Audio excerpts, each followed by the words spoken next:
van julle is volgende vir die eerste keer hier? So 'n paar. Okay, vir die van julle wat nie weet nie, ons hou van koffie drink na die tyd. So, as jy om die gebou stap aan die ander kant, waar die swembad is die saaltjie, die kombuis, die koffiekroeg, en ons hou daarvan om na die tyd bietjie daar te kuier. Wie van julle was laas week hier gewees vir die eerste deel van hierdie 2? Awesome. Wie van julle kan nog onthou waarvoor die 4 R's staan?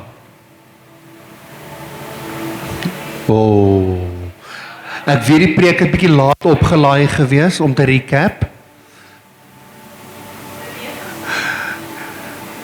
Ek sien my vrou het dit neergeskryf, Ricardo het dit neergeskryf. Okay. Nog iemand? Wow.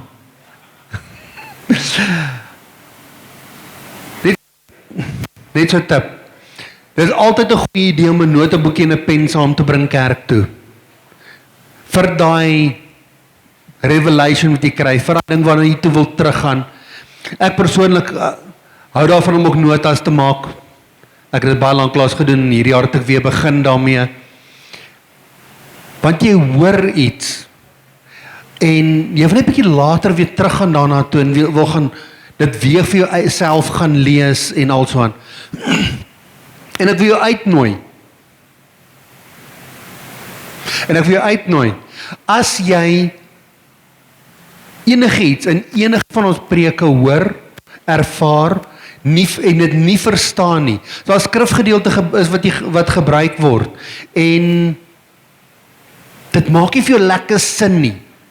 Hê die vrymoedigheid om die pastoor vir die oggend gepreek het te vra oor daai skrifgedeelte.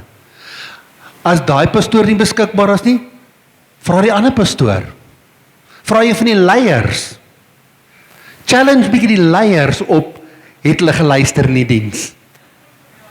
Blikkies love dit om gechallenged te word op skrif. Sy is jy van die wat elke week notas maak? As ek so sê, dan sien ek vir Blikkies notas maak, my vrou maak notas. Dis soos as hulle in stereo skryf.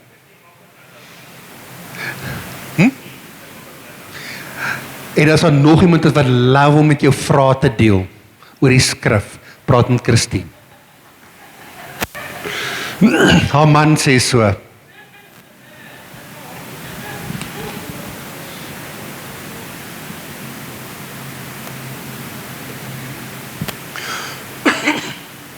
Kom ons recap gou die 4 R'e. Ek gaan nie weer al die skrifgedeeltes lees nie. Ek sien mense het begin bang word en wegkyk. Ons gaan weer al die skriffies moet lees. Kom vra ons, wie dit geniet laas week om bietjie te help preek? So 'n paar. As op meeste kyk vir my, kyk weg, wil my nie in die oë kyk nie. Okay, die 4 R'e. Replace, renew, revive, return. Replace is God replaces our heart of stone with a heart of flesh. Dit daai wat jy net nie kan omgee vir 'n ander ou nie, wat jy gaan tot by compassion vir die ander ou. As jy wil leer huil, bid eendag en dan sê vra vir die Here, Here, breek my hart vir wat u hart breek. Daai gebed veronderstel om te box tissues te kom.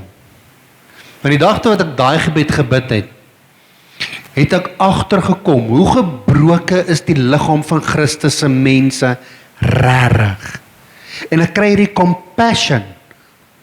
Die Here verander my van 'n harde mens na 'n mens wat compassion het vir ander mense, hulle pyn, hulle hartseer. En ek is tot vandag te dankbaar ek het daai gebed gebid. Because God replaced my heart of stone with a heart of flesh. Renew. By focusing on the Bible, our minds can be continually renewed. Dit is daai wat die vir Here vra, Here, my attitude het gesak in hierdie situasie. Renew my mind, renew my attitude, renew my thoughts rondom hierdie situasie. Laat ek meer gefokus kan wees om hoe U wil hê ek dit moet doen. Okay? Revive. Through the resurrection of Jesus, we are given new and everlasting life. Toe die dag wat ek my hart vir die Here gegee het, ek's deur die doopbad, het ek opgestaan as 'n nuwe mens in Christus, saam met Christus. Return. Through the saving works of Jesus on the cross, we are reunited with God. Okay? Wat ons laasweek gesê, in die tuin van Eden, het die duiwel gekom en skeiding gebring weens sonde tussen Adam en God. Weens die perfekte werk aan die kruis, het dit herstel. So dit is laasweek se recap, kom by hierdie week. Sorry.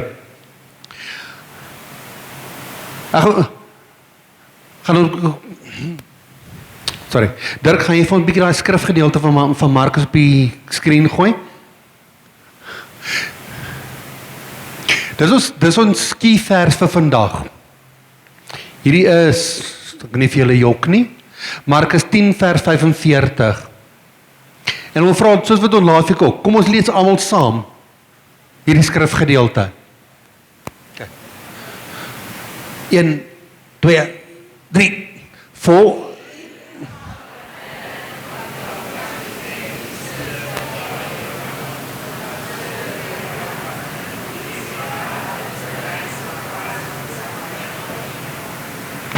Kan ons dit weer probeer? Okay, go. For even the Son,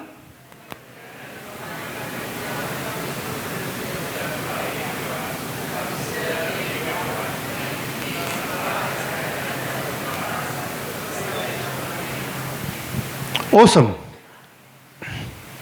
For even the Son of Man did not come expecting to be served by everyone, but to serve everyone and to give his life as ransom price in exchange for the salvation of many.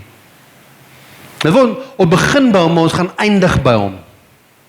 Tot gaan so loop hardloop.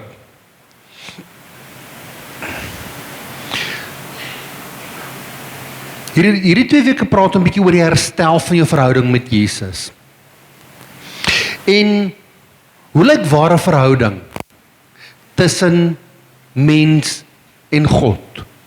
Wanneer weet jy, ek wil amper sê, is jy op die regte plek? Kerk toe kom is 'n goeie begin. Bybel lees is 'n goeie begin. Maar die vraag is altyd, wat is die maatstaf? Hoe weet ek dat my verhouding met die Here regtig waar reg is? En ek het 'n paar karakters in die Bybel wie my favorites is. Nou as julle vir Brenda goed genoeg ken, soos wat ek al ken. Toe maar Brenda, is Pikkel Brenda dag. Daai Brenda, nie daai Brenda nie. Dat was sy my bel. Sy is my pastor, I've got a question. Daar begin ons. En my gunsteling antwoorde dan aan haar is, het jy al die boek van Exodus gelees? Toe maak pik op, ja. Maar hoekom? Wie die boek van Exodus geskryf? Moses.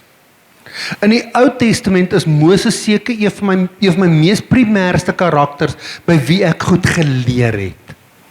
Glo my, ek wil nie Moses wees nie, hulle het gans en al te ver geloop, en hulle GP's het die hele tyd gesê, recalculate. Hoe loop jy 2 weke ver vir 40 jaar? Come on.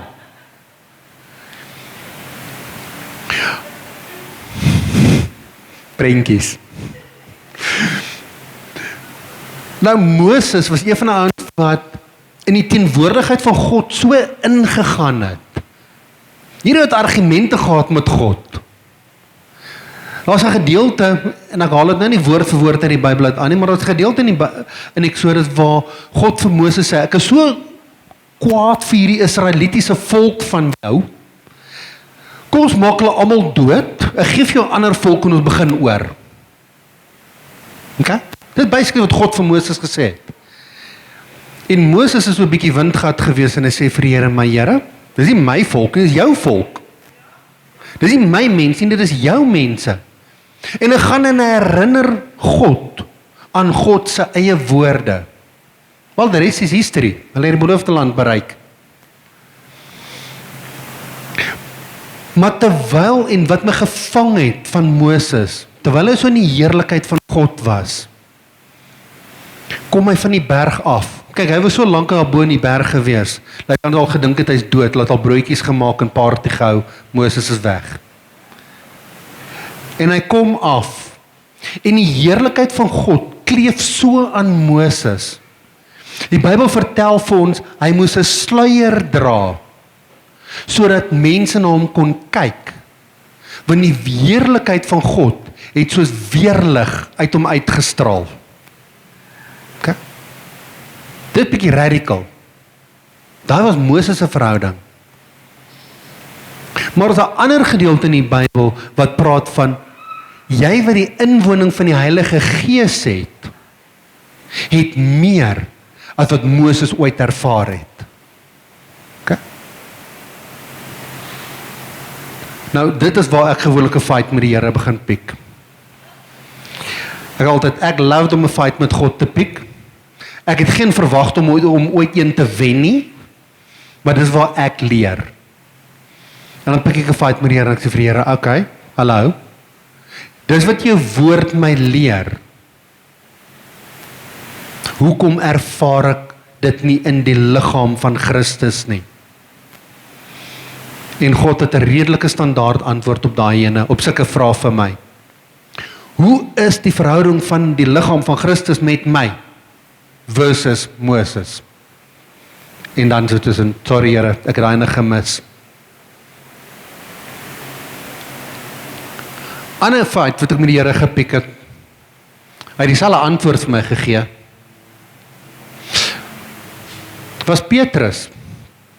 As jy die boek van Handelinge lees, elke dag het die disippels van waar hulle gebly het, sinagoge toe gestap. Dan het hulle mense gaan leer en hulle het geteach en gefellowship en al daai goed. Hulle het soms so heeldag lank kerk gehou. Vandag sit al klaar die mense as ons bietjie oor 'n uur gaan. As jy by 2 ure gaan, dan begin die mense kriewel. Hier by 6 begin hulle al piknikmandjies uitpak. Hierdie ons het heeldag gaan kerk hou. Maar terwyl die ons al geweet, Petrus se roetine is elke oggend hierdie tyd, wekker het afgegaan, ek my koffie gedrink, my Weet-Bix geëet, ek gaan nou kerk toe. Hy stap op hierdie paadjie af, dan dra hulle die siekes uit op matte en beddens en goed, sodat Petrus se skaduwee op hulle mag val en hulle gesond word. Nou terwyl ek voorberei aan hierdie, het ek nogal gedink, maar ek het al iets soortgelyks in die Bybel gelees. En ek onthou die bad van Bethesda, met die sieke by die bad van Bethesda. Hy moes in die water ingestamp word, sodat hy daar gesond kan word, een op 'n slag. En besef maar, okay, dit is heeltemal anders. Petrus se skaduwee wat op die mense val en hulle word gesond, is soos in radically different. Weer eens, ek het die fight met die Here gehad. Petrus se skaduwee, my skaduwee, radical difference. En die Here antwoord my weer eens. Hierdie Here my persoonlik gechallenge en sê vir my, hoe is jou verhouding met my versus Petrus se verhouding met my? En al wat ek doen is ek sê, laat sak my kop in skaamte. Ek sê, Here, ek is nog nie daar nie. Dis 'n groei area in my persoonlike lewe. Elkeen van julle moet self judge. Is dit 'n groei area in jou lewe of nie?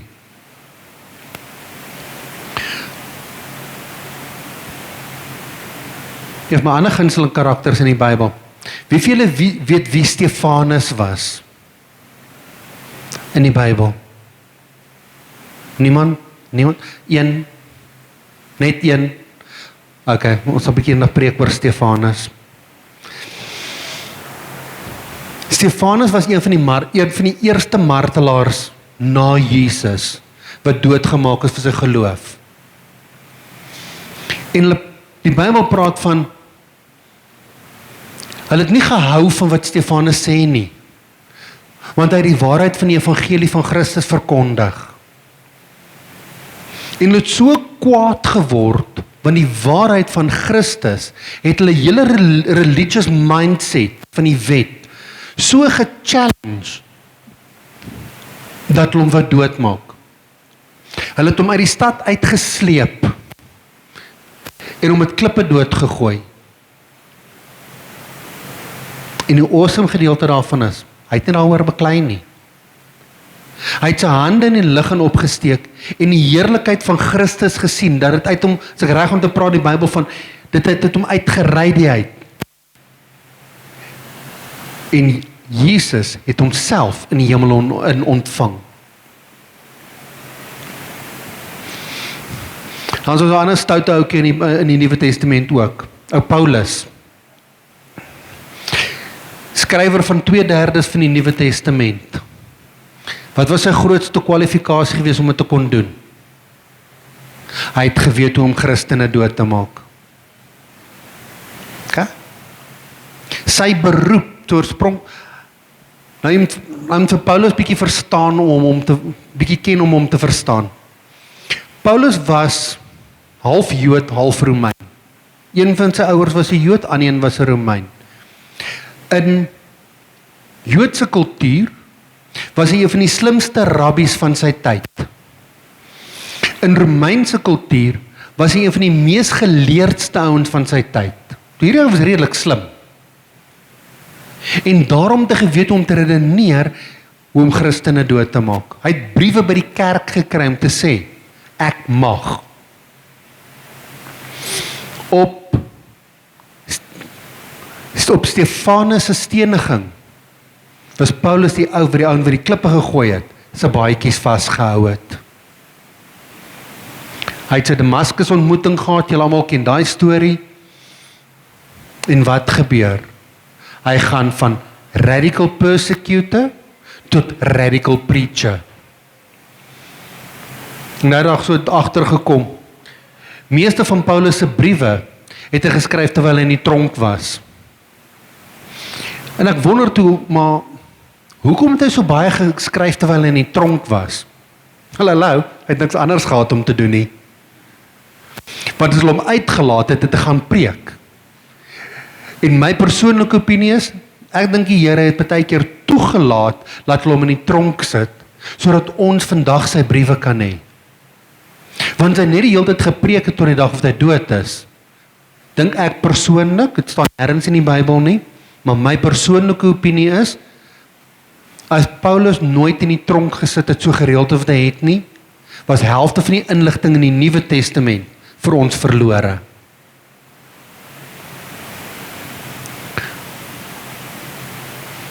Daar is 'n skrifgedeelte wat sê, jy sal op slange en skorpioene trap en niks in jou oorkom nie. Paulus het dit bewys. Toe hulle skipbreek gelei het en hulle op die eiland was, praat die Bybel van, hy het hout uit die hoop uitgehaal om op die vuur te gooi. En 'n slang het hom gepik, 'n giftige slang. Nou die storie so luister, as een van die slange wat as jy gepik het, gaan jy nie self tyd om broodjies te smeer nie, jy's verby. En hy het oorleef.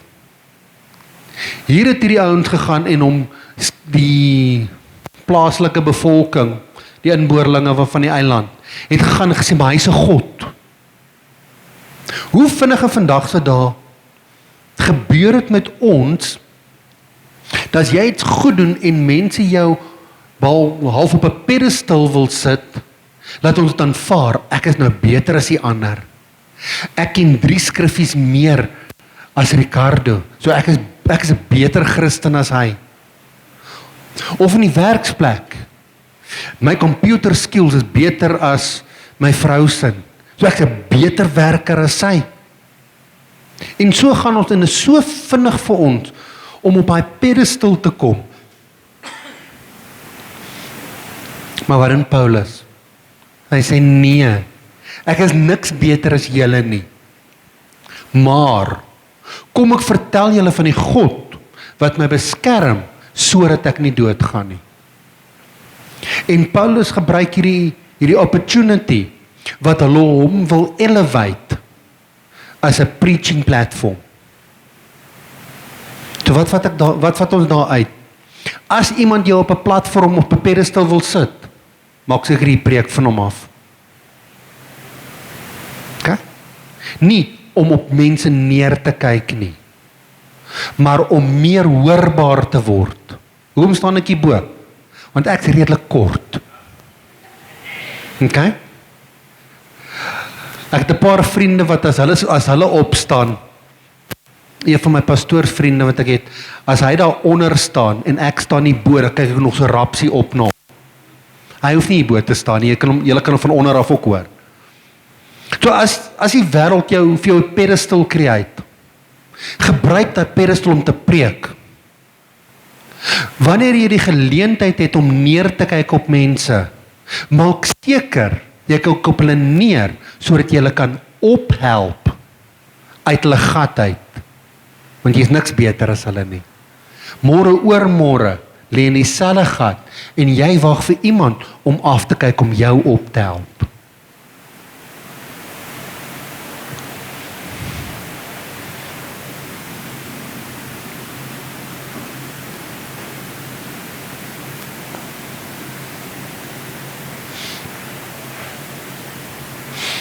Hierdie jaar het ek bietjie begin met 'n studie van die boek van Daniël.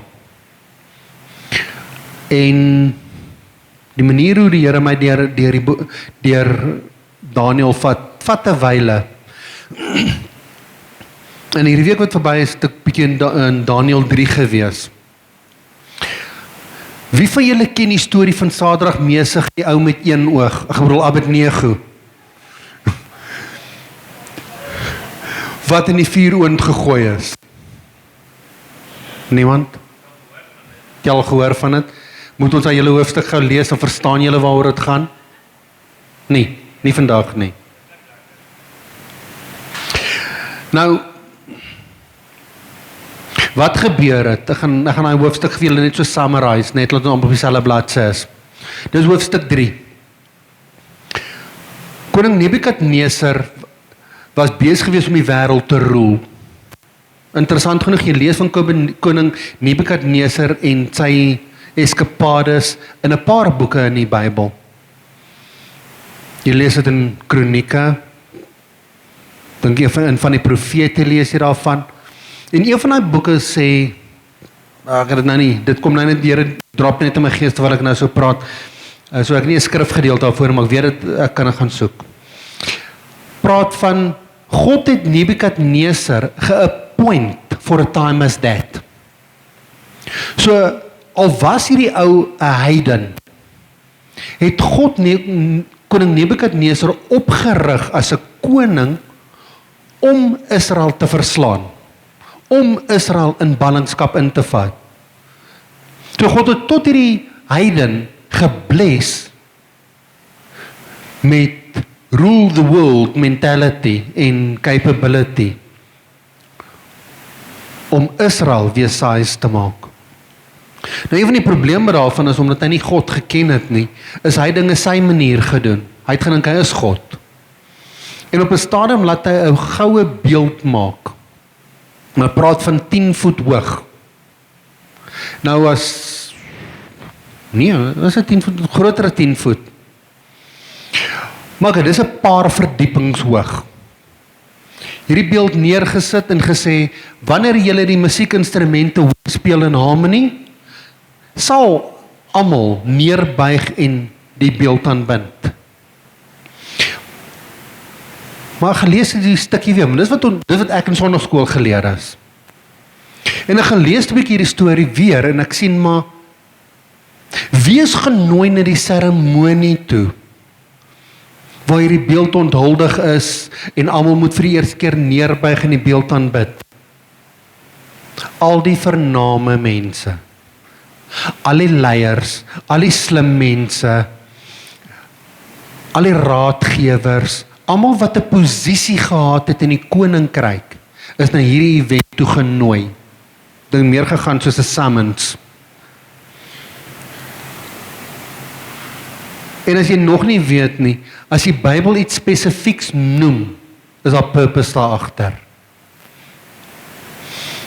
En dit tref my soos 'n vuishou voor die bors.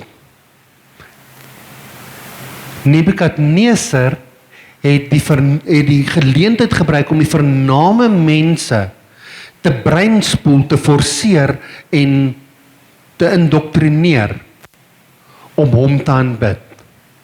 Want wat gebeur? As die vername mense hom aanbid, gaan die volk hom aanbid. Wat gebeur in vandag se samelewing? Social media, TikTok, Instagram en whatever ander platform daar is, ek raak bietjie agter met daai goed. Gebruik die platforms om invloedryke mense te indoktrineer. Want wat gebeur? Veral ons tieners, veral ons jong klomp mense, hulle volg hierdie mense. En as hy TikTok influencer besluit, hierdie is 'n oulike ding om te doen, het jy 'n massa mense wat dit ook doen. Dit is nie 'n nuwe konsep nie. Nebukadneser het dit gebruik. En dis baie jare voor Jesus. Okay? Dit is 'n bietjie agtergrond oor wat daar in die gang was. Toe is daar 3 ouetjies, Sadrag, Mesach en Abednego, wat gesê het, nee, ons gaan nie voor hierdie beeld neerbuig nie. Nou, massa mense, Nebukadneser het nie eens gesien het gebeur nie. Daar's te veel mense. Maar wat gebeur? Jaloerse mense kom en gaan split hulle by die koning. Kom, koning, het jy gesien? Hierdie 3 ouens het geweier om jou te aanbid. En hulle sweep die koning op. As jy die verhaal gaan lees, jy lees so tussen die, ek hou daarvan om in die Bybel te lees wat nie in die Bybel fisies staan nie, so tussen die lyne te lees. Jy kan sien, hulle sweep die koning op so 'n manier op, laat hy so kwaad raak, laat hy die 3 ouens summons, hulle sê reguit, hulle gaan nie hom aanbid nie, hulle aanbid net God, en hy so kwaad, laat die vuuroond warm maak, want ons gaan hierdie aan so ingooi. Die vuuroond was op daai tyd in geskiedenis 'n algemene manier om mense dood te maak. Daai oond het altyd gebrand. Bybel praat van daai oond 7 keer warmer gemaak. En 'n normale gebruik was, trek jy ou se klere uit, beskaam hom, laat hom kaal voor almal staan, maak hom vas, gooi hom in, lag terwyl hy doodbrand. Dit is 'n normale manier gewees. Hulle maak hy oond 7 keer warmer. Hierdie koning is so kwaad, daar's nie eers tyd om ons se klere uit te trek nie. Hulle word net so ingegooi. En praat van 'n vuur was so warm gewees, dat die soldate wat hulle ingegooi het, doodgebrand het by die deur. Hierdie 3 ouens land in die vuur. Koning Nebukadneser sê homself, ek wil vir julle eintlik hier so gou lees. Daniël 3 vers 24. Then King Nebuchadnezzar, who was startled and quickly got up, he said to his ministers, wasn't there 3 men that we tied up and threw into the fire? They replied to the king, for sure, O king. Vers 25. He answered, but I see 4 men untied and walking around in the midst of the fire. No harm has come to them. And the appearance of the 4th is like that of a god. toe die koning vir Sadrag, Mesach en Abednego geroep om uit te kom en hulle het uitgekom. Hoeveel skade het hulle gehad? 0. Die enigste ding wat skade gelei het, was dit waarmee hulle vasgebind was. Dit het afgeval. Praat van, dat nie eers hulle klere geruik het na rook nie. En hierdie is soos 'n, wow, awesome wonderwerk van die Here. En ek gaan sit voor die Here en ek vra vir die Here, maar okay, wat moet ek hieruit leer? Dis nie net 'n mooi storie nie. Wat moet ek hieruit leer?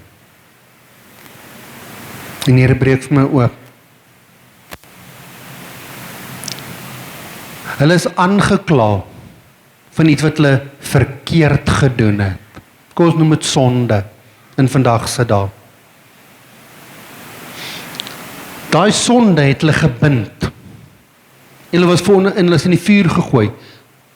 Okay? Wat doen sonde vandag aan jou? Hy bind jou om hel toe te gaan. So wat hulle in die vuur gegooi is, nou, ek neem aan ons almal het al 'n paar keer gebraai. In hierdie kerk gebeur dit gereeld, meer gereeld as ander plekke. So as jy vuur maak, daar lê stompe en kole en allerhande goed rond. En so wat jy nie kon sê, soos wat die duiwel se plan is vir jou om in die hel op te eindig en te brand, en oor stumbling blocks en kole en goed te struikel. Sê die verhaal van Daniel vir my, of van Sadrag, Mesach en Abednego in die boek Daniel vir my. Maar Jesus homself het opgedaag. Daar die slim ouens debatteer, is dit Jesus homself? Is dit 'n engel wat God gestuur het? Een van die vertalings sê, and the fourth looked like the Son of God. En dan my vraag altyd, hoekom het koning Nebukadneser juist daai woorde gekies? So ek kies, ek sê nie dit is teologies korrek nie, maar ek kies om te glo. Jesus self het opgedaag aan hy vuuroond en hierdie aan vrygemaak. Want hy het aan die kruis gedoen. Die hele boek van Daniel is 'n profetiese boek oor wat kom. Nie net wat reeds gebeur het nie, maar van die goed wat jy daar lees sien, in vandag se dae gebeur het ook. Soos ek gesê het, kyk hoe in vandag se dae word vername mense gebruik om die volk te manipuleer en te indoktrineer, wat koning Nebukadneser gedoen het. En Jesus maak hy ouens in die vuuroond vry. En hulle loop vry rond. Daar's nie stumbling blocks nie, daar's niks. Maar hulle is steeds in hulle omstandighede. En toe hulle uitkom, en hulle is vry van daai, kom sê, punishment, het nie eers die stank van sonde aan hulle gesit nie. Hulle het uit die hele situasie uitgekom, skotvry. Hoekom? Daar was verhouding.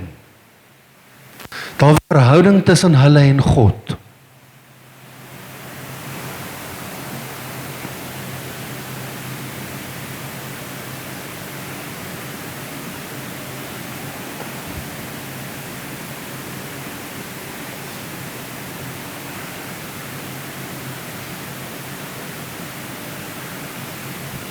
Goed, so daar is nou 'n paar van die in die Bybel is voorbeelde wat ek hou van hom uithaal as voorbeelde van ons in vandag se dae. My vraag bly staan, hoe herstel ek my verhouding met Jesus?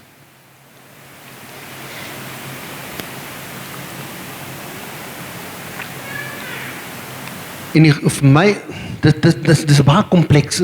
Dis eintlik 'n eenvoudige vraag, maar is so baie om daaroor te sê. Verhouding bly verhouding. So 'n paar jaar terug was ek 'n ou wat single was. En ek ontmoet toe, kom ek stel dit so 'n ander girl chat my toe op. Ek's 'n rustige ouetjie, ek nie voorbarig nie. Ek wag dat girls my op chat. Hierdie girl chat met toe op 'n social media platform. En dan begin chat, eers bietjie op hierdie platform. Maar die platform se responstyd is bietjie stadig. Ons besluit toe gesamentlik, ons share ons nommers met mekaar, ons klim toe van die platform af en ons te begin toe op WhatsApp te chat. Respons is bietjie beter. Eerste aand chat ons vir 5 ure. Wie van julle het al op 'n social media platform met vreemde mense gechat? OK? 'n paar. So many moons ago was er 'n ding gewees waar daar chat rooms was. En ek in 'n private chat en daai ook probeer. Ek was nie baie goed met die tyd wat ek klaar getik het, die girl klaar met iemand anders begin praat. Ek tik nie vinnig genoeg vir hulle nie. Maar die eerste, en ek besef toe, die eerste, ek moet erken, ek het met 'n paar girls gechat. Die wie ek opgechat het, want niks met te doen het nie. Ek het enige keer met my opgechat, het iets te doen met my. My eerste vraag wat altyd gevra word is, wie is jy, wat doen jy, waar bly jy, wat het jy geld, wat ry jy, wat werk jy? Jy moet al daai goed weet, voor jy belangstel. En volgende dag sit ek op kantoor en nou sit ek en dink aan hierdie girl met wie ek gechat het. Waar bly sy? Gaan deur die chats, nee ek weet nie. Wie is sy? Ek het 'n naam en 'n telefoonnommer. OK, dit is begin. En op die telefoonnommer se WhatsApp prentjies daar 'n profile picture, so ek het 'n halwe idee van hoe sy lyk. Wat doen sy vir 'n lewe? Nee, ek weet nie. Hoe lyk sy? Nee, ek weet nie. En ek vra toe myself die vraag, maar Here, ek het vir 5 ure met hierdie girl gechat, ek weet niks van haar af nie. En ek gaan deur die chat. En ek sien ons het 'n tema gehad waaroor ons gepraat het vir 5 ure op die eerste aand met 'n vreemde girl. How great is God? Was die tema waaroor ons gechat en ek sê maar hierdie girl wil ek beter leer ken. En ek gaan nie die hele lang storie vertel nie, maar so 'n maand of so later op Vadersdag trek my dogter, weet jy, nou lekker gee dankie Koba, ek gaan nou ry. Dogter is my kwaad want ek kan nie verder kuier nie en ek ry in die algemene rigting van waar ek weet hierdie girl bly. Ek wil nie haar foon antwoord nie, maar ek ry. Ek sê Here, ek wil hierdie girl vandag ontmoet. Eventually antwoord sy my, kry mekaar, ons gaan vir koffie, like hierdie girl. Vandag is ek met haar getroud. Ek moet sê, dis die short version. Ons vertel die lang version op die huwelikskursus. Wanneer Corrie en Cassie ons nooi, dan share ons daai inligting, want dit is eintlik 'n baie mooi storie. Maar dit gaan nie oor ons storie nie, die rede hoekom ek dit noem. Hoe het ek gegaan van 'n high tot wil jy met my trou? Tot wil jy nog steeds met my getroud bly? Want dan verlief, verloof, verlore sê hulle mos. Nee, verlief, verloof vir altyd. Maar wat het verander? Ons het mekaar leer ken. Daar was 'n introduction. Toe was daar 'n time of courting. Wat is 'n mooi woord in Afrikaans vir courting? Vlerksleep. Dis 'n mooi Afrikaans daarvoor. Toe het ek al begin date. Toe het ek al gevra om my te trou. So dit was die progression van die verhouding. Selfe geld met Jesus. Jy weet, tot die duiwel en sy demone glo aan Jesus. En hulle sidder. Hoe kom jy van die punt van ontmoeting met Jesus tot verhouding met Jesus? Jy spandeer tyd.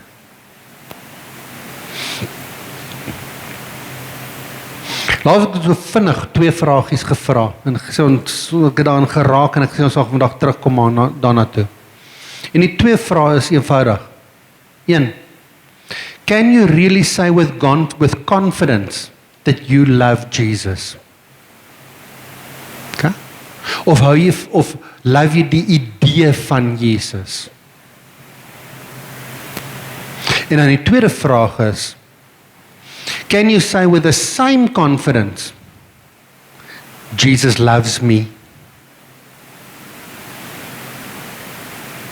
Het jy daai verhouding met Jesus, laat eendag wanneer jy in die hemel kom, by die hemelse ingang, dat Jesus homself daar vir jou gaan wag, om jou in te nooi en te verwelkom met oop arms.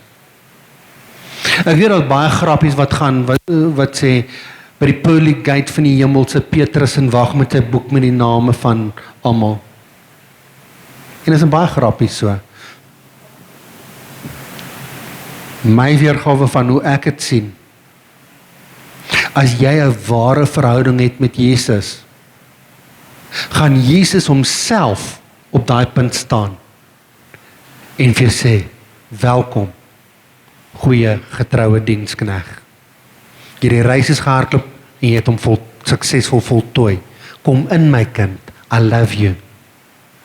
Dis wat ek verwag. Ek verwag nie vir Petrus om te boek wat sê, tik, yes, pas, nee. Dis nie my prentjie van die hemel nie. My prentjie van die hemel is celebration. And the King of Kings are going to meet me at the gate.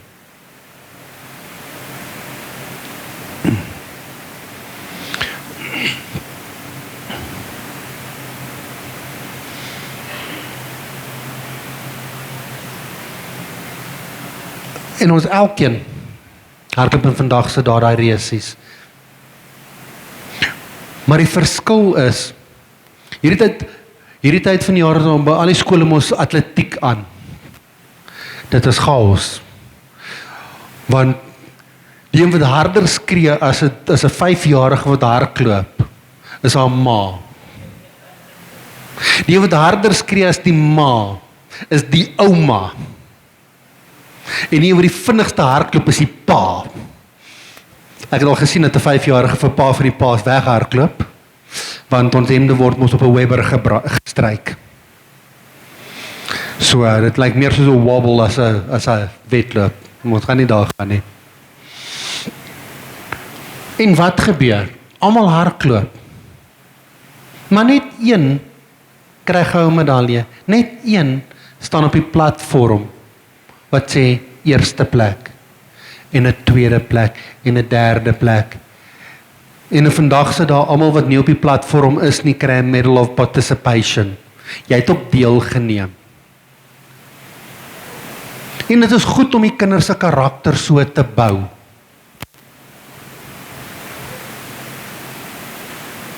Maar met Jesus werk dit nie so nie. Daar is nie 'n ding soos tweede plek nie. Daarom hardloop ons elkeen in ons eie reisies teen onsself. Hoekom teen jouself? Want jy moet vandag poog om beter te wees as gister en môre beter as vandag. Party dae is dit 2 tree vorentoe en 3 tree terug en dan 5 tree kant toe. En doen daai ene. En ek vind 'n skrifgedeelte wat gaan oor resies. 2 Timothy 4 verse 7. Ek lees hom uit die Passion uit. I fought an excellent fight. I finished my full course and I have kept my heart full of faith. En dis die resies. Ek het die resies gehardloop, ek het die fight gefight. En ek het dit voltooi tot op die einde van dae. En my hart was vol geloof. Dis hoe jy die resies hardloop. Nie is ek beter as blikkies en mooier as Barend en sterker as whoever nie. Dit gaan nie daaroor nie. Dis nie daai tipe resies nie. Die resies is, voltooi ek van geboorte tot hemel. Die resies hemel toe, of mis ek die merk?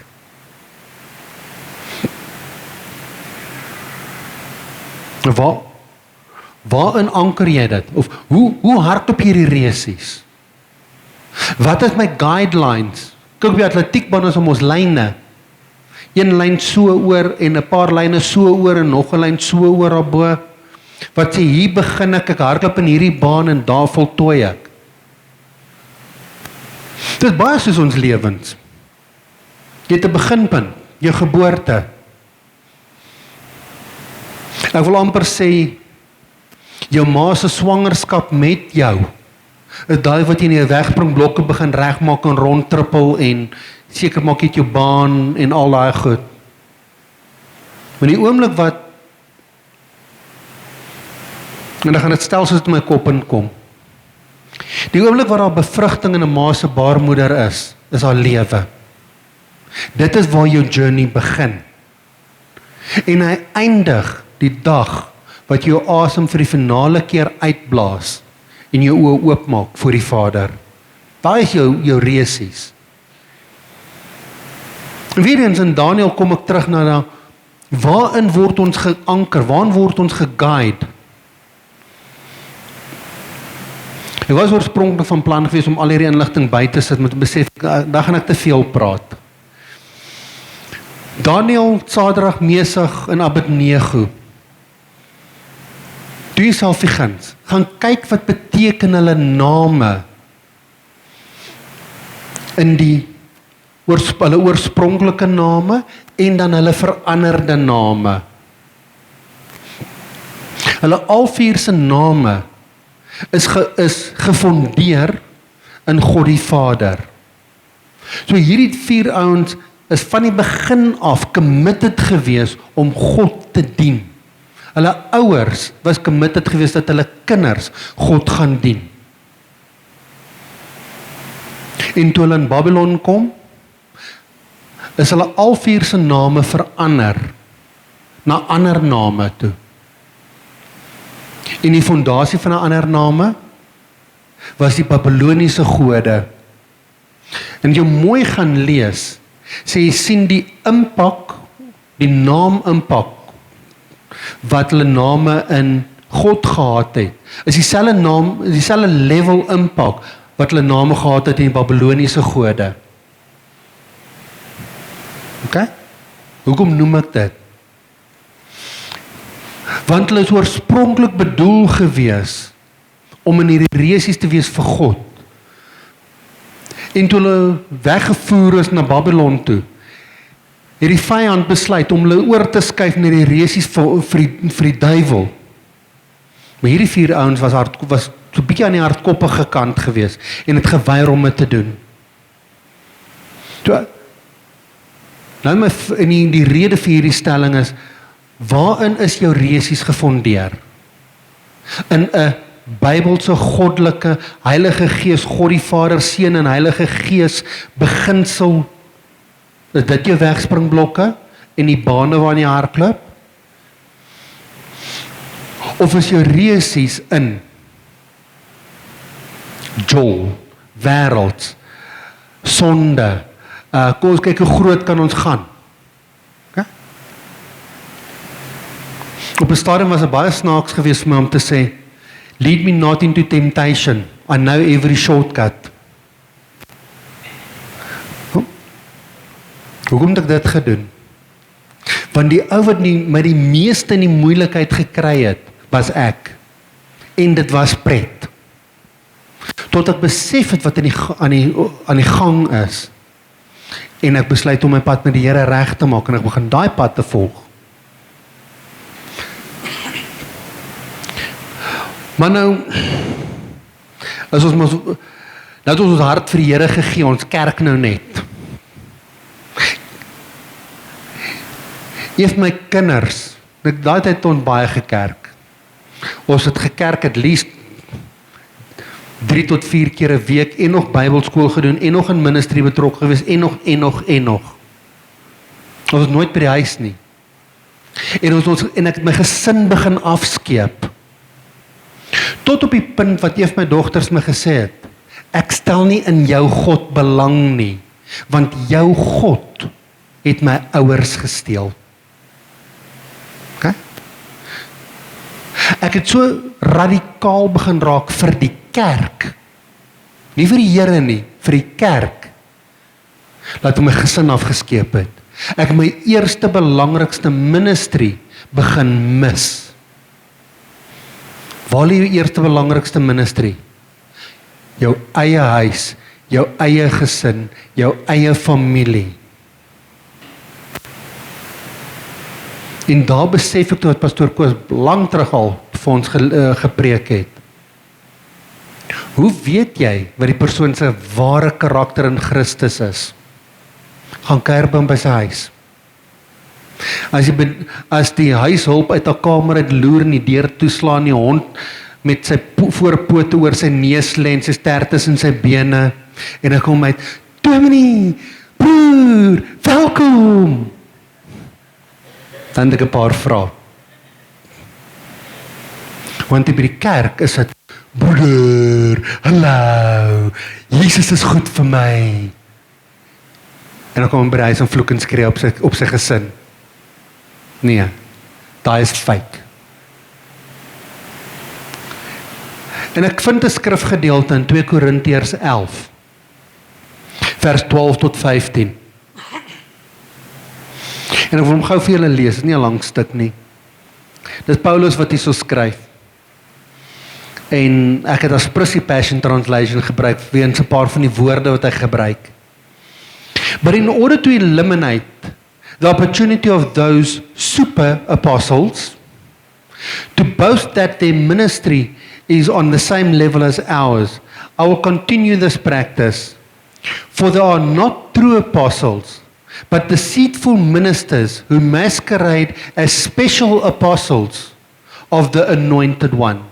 That does not surprise us, for even Satan transforms himself to appear as an angel of light, so that no wonder his servants also go about pretending to be ministers of righteousness.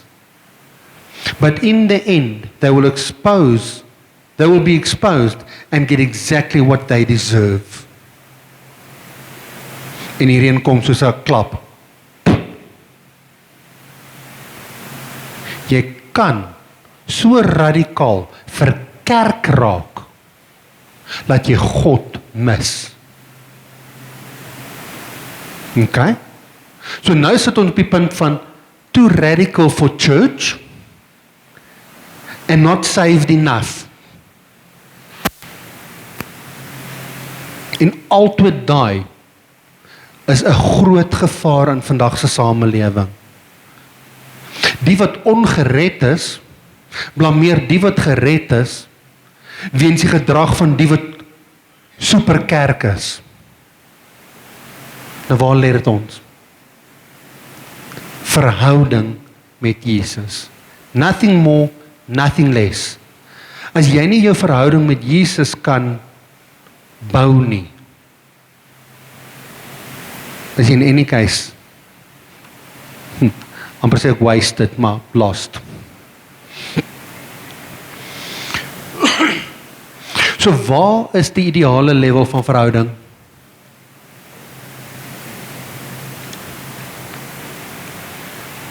Wat verwag Jesus van ons? Verhouding met hom. En dit bring ons terug na ons eerste skrifgedeelte wat ons gelees het in Markus 10 vers 45. Die Seun van God het gekom nie om gedien te word nie, maar om te dien.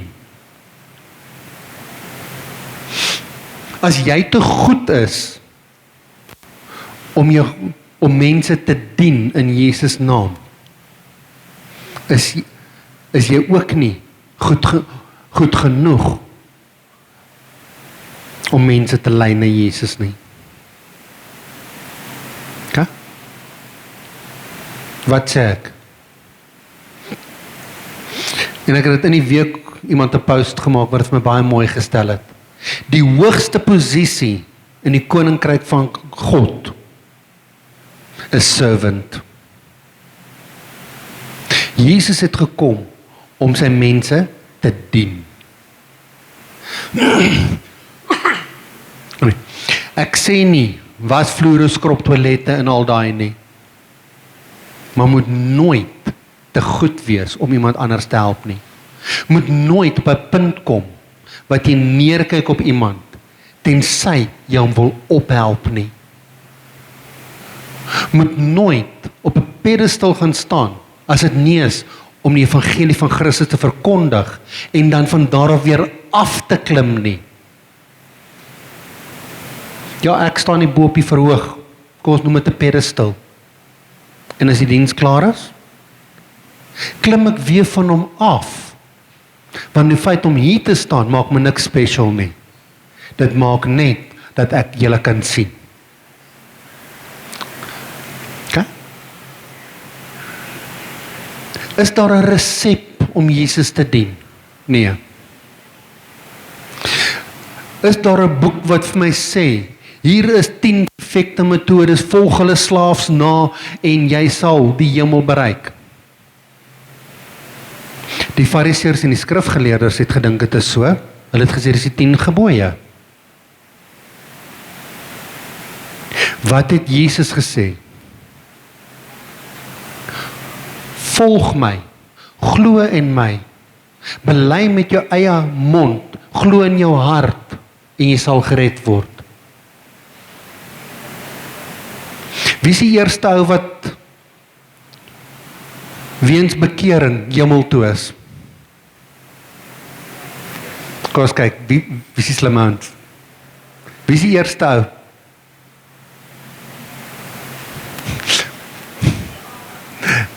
Daar is 'n paar wat die antwoord het. Die ou aan die kruis langs Jesus. Hy is die eerste bekeerling wat hemel toe is.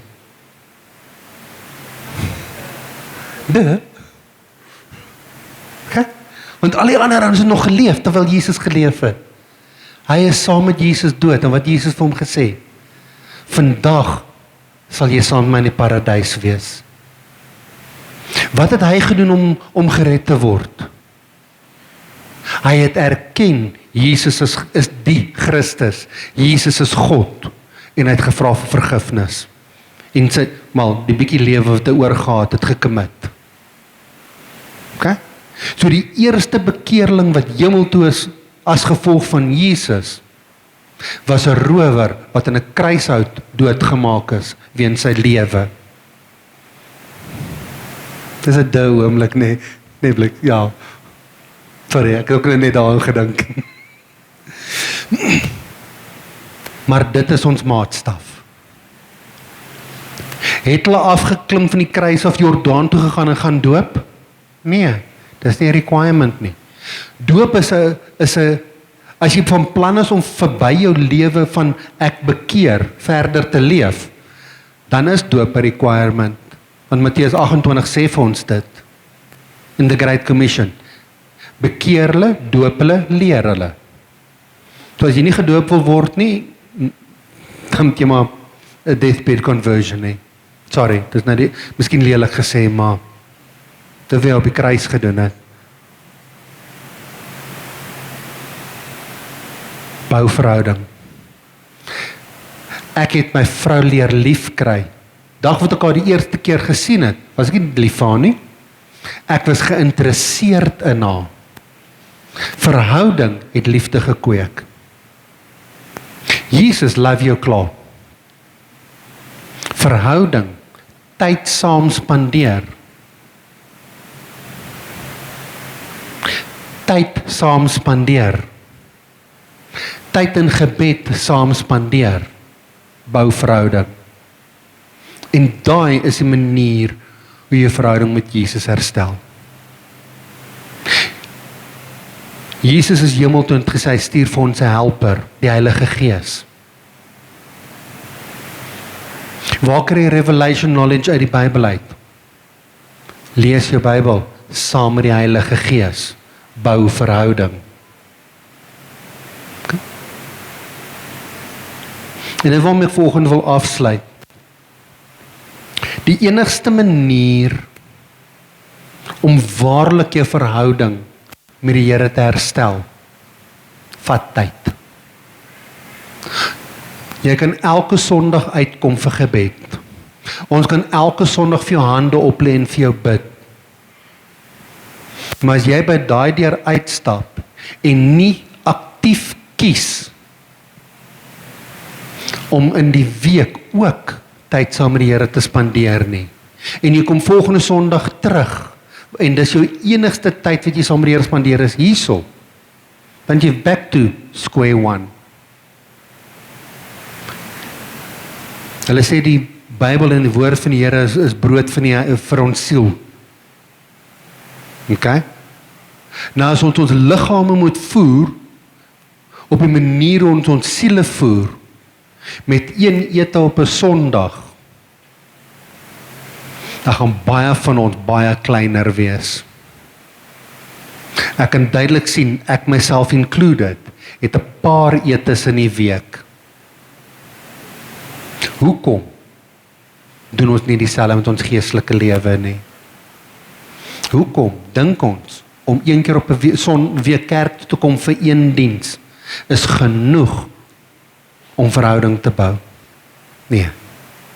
Verhouding bou, verhouding herstel is 'n aktiewe proses totdat jy jou man of jou vrou leer ken en leer lief kry. Ons kan vir jou bid vir daai ontmoeting. Ons kan vir jou bid om jou te help om oor die struikelblok te kom wat tussen jou en die Here staan. Ons kan vir jou bid om jou te help om vry te kom van bindinge wat jou terughou. Ons kan vir jou bid oor baie dinge. Maar ons kan nie vir jou bid sodat jou verhouding perfek moet wees nie.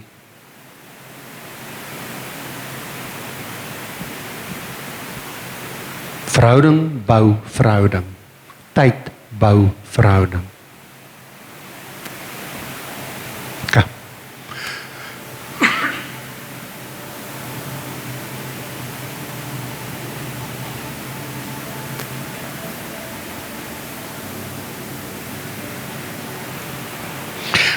As jy volgend voel, jou verhouding met die Here het 'n kickstart nodig. Of, as jy volgend in jou gees ervaar, jy het geen verhouding met die Here nie, maar jy wil graag een hê. Of, as jy volgend voel, jou verhouding met die Here is lacking. Ek gaan nie vra vir hande opsteek nie, vir die goed spesifiek nie, maar ek gaan vra, as jy volgend voel, dat as ek vir ons afsluit, vir jou moet bid, vir herstel in jou verhouding met Christus, ongeag jou rede, wil ek jy moet staan. Ek het 'n hele paar redes genoem, en as jy nie wil staan nie, is dit fyn.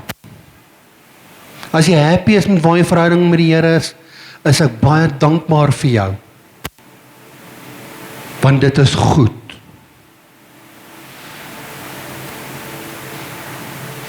Maar as jy persoonlik voel, jy het groei nodig. Nuwe encounter nodig. 'n Nuwe perspektief in die Here nodig. Vra ek staan.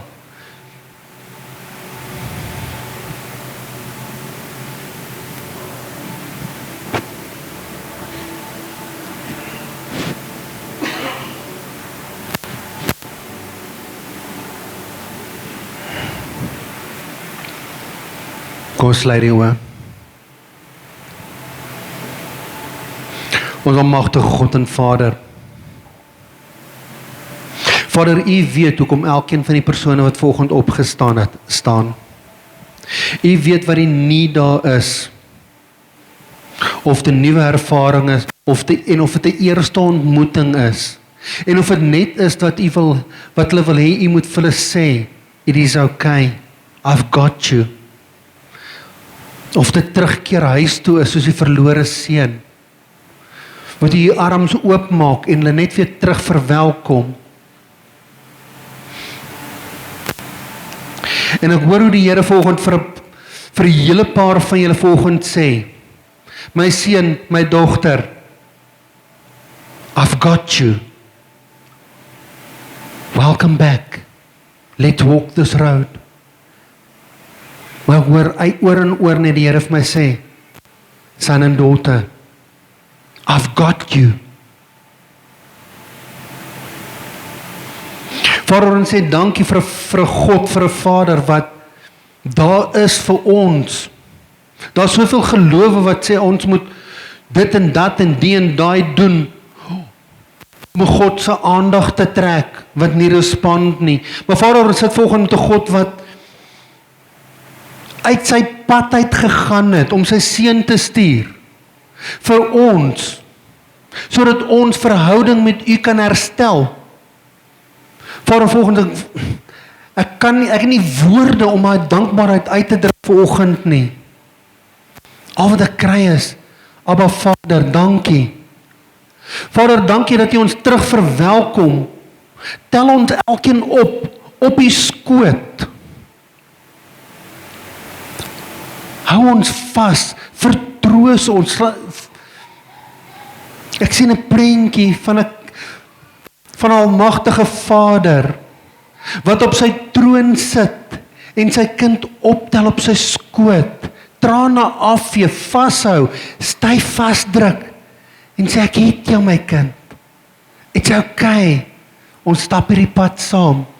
Vader, impart in elkeen van ons vanoggend 'n measure of faith deur die inwerking van die Heilige Gees in ons.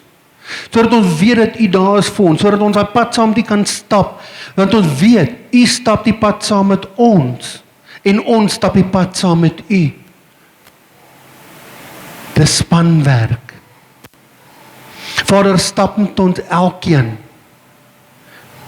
Soos wat U saam met Adam in die tuin van Eden gestap het. Vader, is my begeerte vanoggend, laat ons 'n encounter met U sal hê. Soos wat Adam in die tuin U presence ervaar het en saam met U gewandel het. Soos wat Moses op die berg in die presence ingegaan het en U ervaar het. Soos wat Stefanus U heerlikheid gesien het. Al het hy geweet hy gaan nou sterf. Not even the fear of death could persuade him to turn away. En so is daar soveel ander gevalle, Vader, wat in die woord van praat.